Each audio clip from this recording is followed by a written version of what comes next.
All right, good morning. Welcome to Let's Get Growing Facebook Live. We're in the garden today. We're going to have a little look around at a few things that are blooming still at this time of the year. I'd love to have a great long autumn, and this has certainly been one, although it's been a little dry. So we're just going to go through the garden, look at a few things that are still giving us some good color and a good show. So I'm going to switch the camera around. The first thing I'm going to look at is this little guy here. It's one of my favorite woodland plants. This is Actaea pachypoda. So Actaeas are the baneberries. The red baneberry is very common. This is Actaea pachypoda, sometimes called the doll's eye. And you can see why it's called the doll's eye, because it gets these little porcelain white berries with a little pinpoint of black in the center on a dark red stem. Really amazing. This is a really heavy shaded garden, and it's actually seeding around gently in here, which is pretty amazing. I'm going to move on down the garden a little bit. Things are starting to look very autumny now. It's cooled down, so, things are going over. But there's still lots that are still doing its thing. I'm going to show you this guy. We had some rain last night, so things are a little bit beaten down. But this wonderful marigold, this is Marigold cinnabar.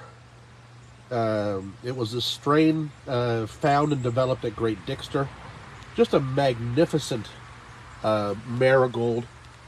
If you look, you can see the height of these things. These are like 3 to 4 feet tall, and just these wonderful, warm, coppery orange flowers. Really, really outstanding in the garden. And the funny thing is now, because we haven't had frost yet, some of our annuals are still doing their thing really, really well, which is fantastic. I love to get the long season of interest. This is Hibiscus cannabina. You can see there's a few of them. Here's a couple more here. Hibiscus cannabina. These wonderful creamy white flowers with the purple centers. This is an annual hibiscus. Actually reseeds in the garden a bit. I didn't plant any of these. They're about 6 feet tall now. They've been blooming all summer long. I think next year I'm going to strategically plant the Salvia amistad in amongst them, because I think that purple would really look great mingling at around 6 feet tall with the hibiscus. In fact, we can just take a little look there. Yeah, I think that'd be an awesome combination for next year. Salvia amistad and Hibiscus cannabina in amongst maybe one of my favorite amaranthus. This is Hot Biscuits. I've already cut some seed off there. That's why the head's not so big. It's great that we haven't had frost yet, so our annuals are still looking good. There's Celosia sylphide, normally grown as a cut flower, but I just love this sort of chartreusey yellow spikes. Makes a great mingler in the garden, as well as a plant we don't see very often anymore, the clary sage, Salvia viridis or Salvia horminum. This is the pink form. There's also a blue form and a white form. It's kind of neat because the flowers, we'll zoom in, the flowers are tiny. Tiny little flowers. This plant would be nothing except these wonderful bracts are colorful all season long. And actually, as you get into the autumn and the cooler weather, they actually get better and better. So it's a great late season annual. As well here, this wonderful Nicotiana Langsdorffii. You don't see a lot of green flowers, but Nicotiana Langsdorffii is just an outstanding annual Nicotiana. It's got beautiful color and green, but look at how that green jumps out at you off the plant. It doesn't blend in at all because it's such a vibrant lime green. Our containers are still looking good, although we've started to take them apart. We've taken some of the smaller ones apart, but I've left the big guys together because they're still looking so outstanding. They were very simple planters this year. Enseti, the red Abyssinian bananas that have that wonderful big paddle leaves, surrounded by a couple of clumps of Carex Toffee Twist. one of my favorite plants. And good old Margarita potato vine. A little bit of Vertigo Pennisetum in the back. And another plant that I just love. You don't see it very often. I think it's a really fantastic plant that should be used more and more. This is one of the climbing sweet potatoes. You know, sweet potatoes, like Margarita, are a vine, and they will creep all over the place. These things will go like 10 feet across the patio if you let them. But these climbers really want to climb and really make a great backdrop to things like this. I'd love to use these climbers. I'm going to try to use them a lot more. Maybe grow Ipomea lobata, or Mida lobata, growing up through it. There's a yellow and a black leaf one. Really, really outstanding. Going to come over here. Our moon vine, growing really well. I don't think we had any flowers last night because they'd still be open. But if tonight's not too cold, we've got buds waiting to still bloom for us. And these will give us 6-inch pure white morning glory flowers all night and into tomorrow morning. So I'm going to swing around. There's the other one of the big planters with the bananas and things in it. It's just been great. Another plant that I have just been so thrilled with this year, move this chair here, are these Alströmerias. These are the Inca series of Alströmerias. They're short. They don't get really tall flower stalks, but they just mass blooms continuously. And they've been really, really terrific. In fact, they're actually blooming still and pushing out stems with whole new clusters of flowers. So these things just are blooming machines. It's the Inca series of Alströmerias. Great for containers. Watch for them next year. We'll have a couple of varieties again come spring. I'm going to move out into the garden here. And we talked about these on the radio yesterday, but I thought it's worth showing them in real life. These are the fall blooming Actaeas, or Cimicifuga. There's a number of different varieties out there. Atropurpurea, Brunette, Hillside Black Beauty, Chocoholic, and it goes on and on and on. They're all very similar. Wonderful dark foliage, and these spikes of fantastic white flowers and a pinky white. The bees love them. There's a big bumblebee sleeping on the flower there, waiting for the weather to warm up so he can move again. But they're wonderfully fragrant. They grow in the dry shade. They give us 6 feet tall plants at this time of the year and full bloom. So what I've done is, we had this one in the garden for a few years. I really liked it. Looked great in there with it. But I wanted to make a little bit more impact with them. So as we come down into this part of the bed where I've been renovating, we planted a drift of them. And the drift then goes through. And these are just young plants. This is just their second year. But they're looking fantastic. They're right along the walkway. So you get the fragrance of the flowers right up close. Growing in a drift like that, you get a nice continuation of color and then a carry over to the one further back. And also, one other thing about these guys, and Mom mentioned it yesterday on the radio, you can see they're in full bloom. Pollinators go crazy for these things.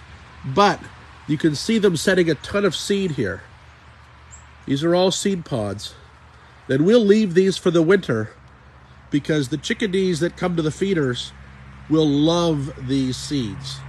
They just go absolutely crazy for the seeds from these Actaeas. They're super easy to grow. They do take a little while to get established. They're one of those perennials that you buy a plant, put it where you want it, And it just gets bigger and better every year, but sort of slowly, kind of like a peony, sort of in that aspect. They're very stout-rooted, but excellent plants. And what a nice surprise at this time of the year.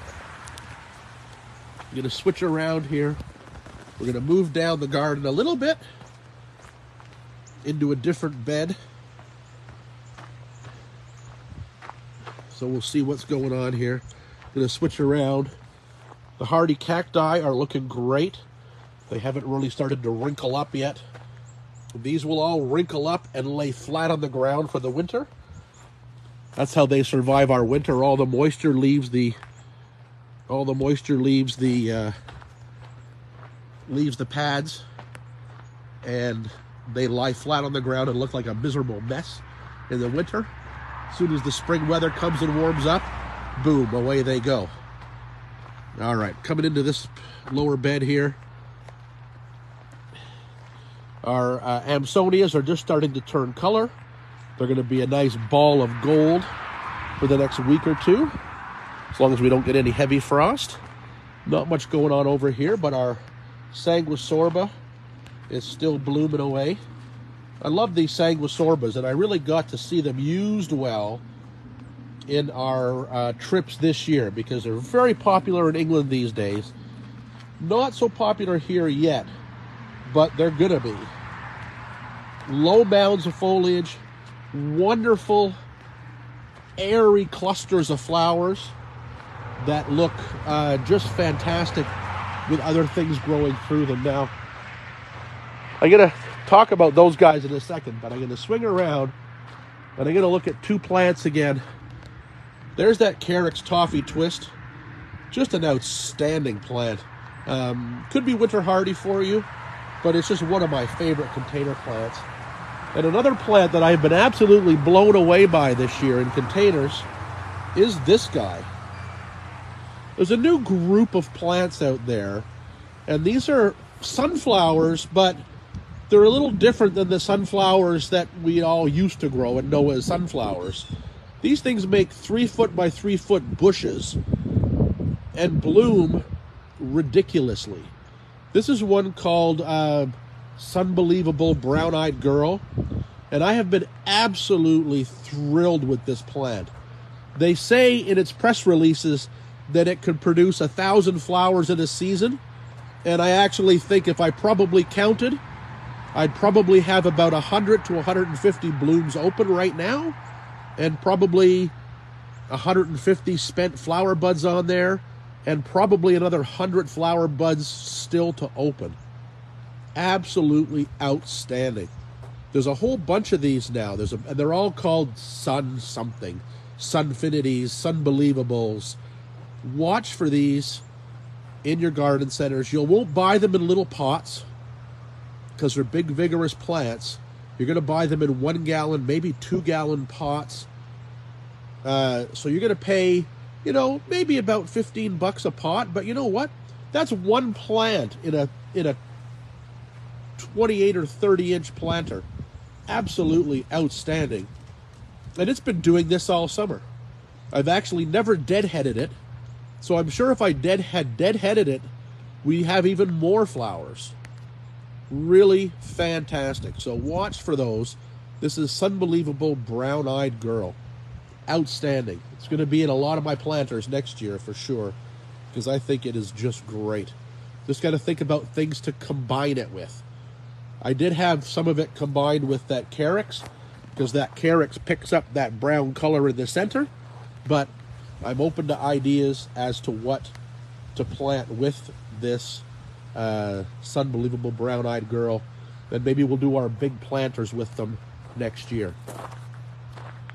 As we move out into the perennial borders, a lot of things are finished now, but one plant that always takes on the garden at this time of the year is this guy here. This is a Eupatorium. It's not a commonly seen one, but it's very vigorous. It grows very well, almost too well up here in our dry sand. This is Eupatorium aromaticum. It is an outstanding plant. If it was sunny and warm right now, every flower would have a bumblebee or a wasp or some kind of native bee all over it. The plants are pretty good sized clumps. These are sort of 4 feet by 4 feet. That's about their size. But you don't notice them early in the season. They come up slowly and then really put on a show in September and October. Really, really useful. I would say the only drawback of them in our conditions is that they can reseed a little bit too much. So what we do is we enjoy these flowers, and as soon as we get a heavy frost and the flowers finish up, we then cut all the flower heads off so they don't reseed. That is one little thing you have to watch for it. Now, interestingly enough, when I first got this plant, I bought a plant called Eupatorium aromaticum joycus variegated. Now, a lot of the reseedlings have come up green, but every once in a while, you get this one. Look at that wonderful variegated foliage. I should try taking some cuttings of these guys when they get this good variegation and get them out and spread around, because I'd love to have them variegated like this for the growing season and then come into bloom with their frothy mounds of white flowers in the fall for the pollinators. The pollinators just go crazy for them. You can see most things are finished now. The Eupatorium's still going strong. And then there's this guy. This guy I've had for years and years. It grows, if you need a plant for late color that grows in the harshest, driest conditions ever, you got to look for this plant. This is Chrysopsis villosa, or golden aster. At least that's the name I've got on it. That's the name I bought it as, and I've always called it that, Chrysopsis villosa. It gets about 4 or 5 feet tall, and these wonderful clusters of bright yellow asters at this time of the year. And it grows in the toughest, harshest, driest conditions I have ever seen. And it survives absolutely fine. So if you got a condition, you need some late summer color, Chrysopsis villosa is a really wonderful plant. Now I'm going to swing around. We're going to go through. See, we've already taken our big containers apart. We just hatched a nice little monarch butterfly this week. Got to watch them fly away. Took off before I got the camera on them. Gonna go through our big Eupatoria, or our big Vernonias here. They've already finished bloom. Oh, here we're back. I just remembered I walked into a spot with not good Wi-Fi. We're back here and looking at a phlox that is our latest blooming phlox we have, and this is called Phlox paniculata Tracy's Treasure. Really outstanding phlox. Does not start blooming. Doesn't start blooming until the middle of September. So it's really amazing plant. Our asters took a bit of a beating last night in that rain, but that's okay. They've been doing an exceptionally good job for us as well. So there's lots to see in the garden still. I'd love to have late fall color. Even as we come back up through the rock garden, you can see our clumps of little blue stem starting to get their fall colors. They turn wonderfully warm sort of oranges. And if you get the really blue little blue stems, like this guy here in particular, they turn of rich purple as the season goes on. So we're going to shoot back up to the garden again. I think we got a couple of questions. Oh, there was one question. Cheryl had a question. I'm going to go back. Cheryl had a question about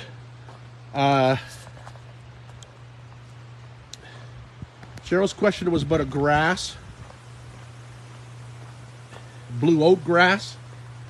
Said it was taking over a bed she planted. I'm kind of guessing that it might not have been blue oak grass that was planted, because blue oak grass is a clump-forming grass. Helictotrichum sempervirens is the botanical name. Blue oak grass is like a big blue fescue. Really doesn't have spreading roots. Is a good blue, but generally stays to itself. So I'm not sure if that's the blue that might be taking over Cheryl's garden, but it might be this guy. I'll bring this guy out, and I'll just put him somewhere where I can sort of point the camera at him. Here we go, turn it around. This is blue lime grass.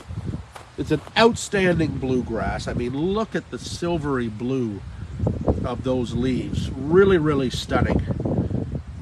But what this grass does, and you won't notice it when it's a young plant in the garden center. I can't quite see it here. This plant will run like crazy. So you need to be very, very careful. It'll send out very strong runners. I think if I left this in the pot any longer, the runners would probably burst its way through the pots.